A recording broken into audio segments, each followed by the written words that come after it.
আমাদের আজকে যেই আলোচনাটা ছিল বা মিটিংটা যেটা ছিল, ওই মিটিংয়ের মেইন এটা ছিল হলো যে আমাদের যে এই 17 থেকে 20 পর্যন্ত যে একটা সম্মেলন হবে বিজিবি এবং ইসের ভিতরে, এটা মানে কী কী জিনিসগুলি আলোচনা হবে এবং আমাদের পজিশনটা কী হবে ওইটার ব্যাপারে।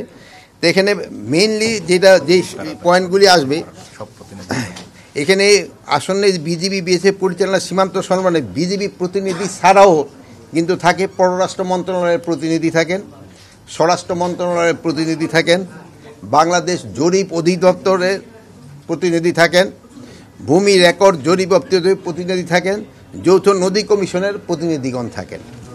তেমন এই জন্য এই মিটিংটার মধ্যে বিভিন্ন মন্ত্রণালয়ের জিনিসগুলোও কিন্তু আলোচনা হয়। তো এখানে মেইন আলোচনার ভিতর থাকবে যে বিএসএফ যে ভারতীয় নাগরিক এবং ভারতীয় দুষ্কারী কর্তৃক সীমান্ত হত্যা ও সীমান্ত নিরস্ত বাংলাদেশি নাগরিকদের উপর গুলি চালান আহত বন্ধ করা। যে জানেন যে ভারতীয় নাগরিকরা বিএসএফ এবং এবং অন্যান্য যারা যে আমাদের যে সীমান্তে যে হত্যা করছে, ওইটা যেভাবে হোক তাদের বন্ধ করতে হবে। এটা কোনোভাবেই গ্রহণযোগ্য না, এটা ইন্টারন্যাশনালিও এবং যে কোনো জায়গায় হোক না। এইটা অনেক সময় দেখা গেছে যে বিএসএফ কর্তৃক এবং তাদের যে দুষ্কৃতিকারীরা আমাদের বাংলাদেশি নাগরিক ধরে নিয়ে যায় বর্ডার থেকে কৃষিকাজ করার সময়। এটা যেভাবে হোক এটা যেন তারা না করে, এই জন্য তাকে বলা। তারপর 3 নম্বর ছিল ভারতীয় নাগরিকদের সীমানা লঙ্ঘন করে। অনেক সময় তারা সীমানা লঙ্ঘন করে অবৈধভাবে পারাপারের চেষ্টা করে, এই জিনিসটাগুলি যেন না হয়, এই ব্যাপারে আলোচনা হবে। প্লাস এই ভারতীয়রা অনেক সময় তাদের এই বর্ডার বেল্টে অনেক সময় এই যে মাদকের বিভিন্ন এই ফেন্সিডিল কারখানা, এইসব কারখানা এই তৈরি করে আমাদের দেশে এই জিনিসগুলি, যদিও ওই ফেন্সিডিলটা তারা ঔষধ হিসাবে বলে বানায়, কিন্তু আদারওয়াইজ বানায় এটা মাদকের জন্য এবং আমাদের বাংলাদেশের ভিতরে দিয়ে দেয়।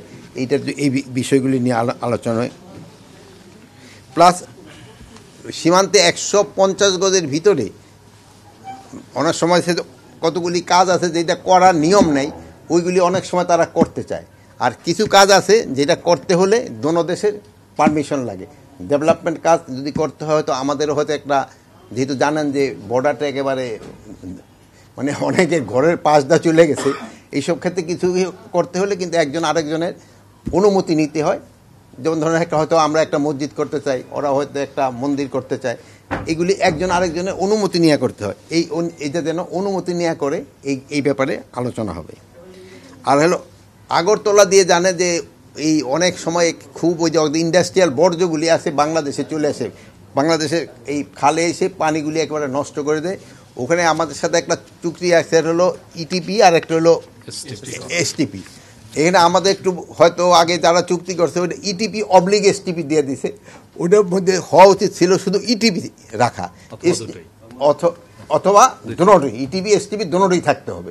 কিন্তু এই জিনিসগুলি হয় নাই, এটার জন্য হয়তো আমাদের একটা চেঞ্জ তাদের সাথে হয়তো আমাদের আলোচনা হবে করার জন্য।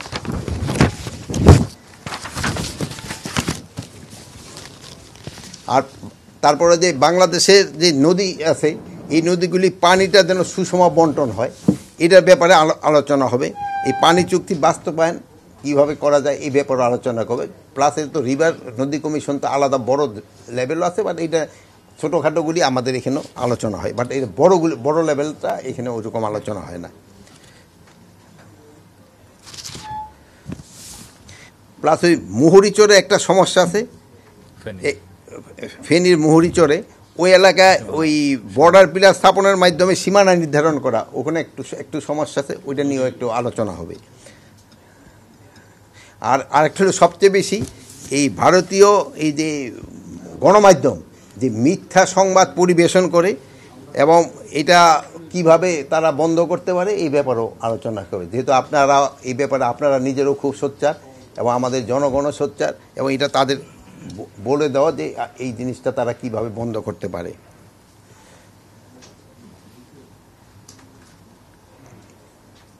আরেকটা হলো একটা আছে কোঅর্ডিনেটেড বর্ডার ম্যানেজমেন্ট প্ল্যান, এটা একটা বড় সাবজেক্ট, এটা নিয়েও তাদের সাথে আমাদের আলোচনা হবে। তারপরে হলো সবচেয়ে একটা কীভাবে দোনো দেশের সম্পর্ক আরও ভালো হয়, পারস্পরিক আস্থা বৃদ্ধি পায়, এগুলি ব্যাপারে আলোচনা হবে। ঢালাইয়ে দৃঢ়তা, নির্মাণে নিশ্চয়তা। প্রিমিয়ার সিমেন্ট, ঢালাইয়ের রাজা।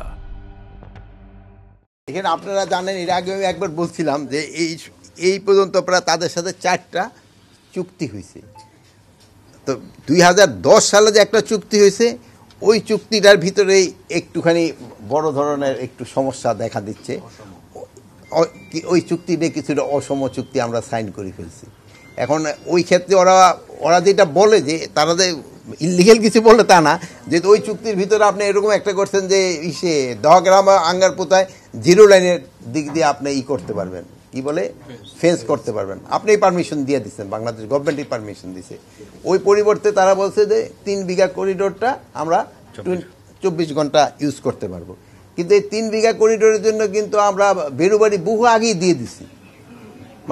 মানে এই চুক্তির একটা অসম হয়ে গেছে, এইটার সাথে এটার কোনো কানেকশন ছিল না।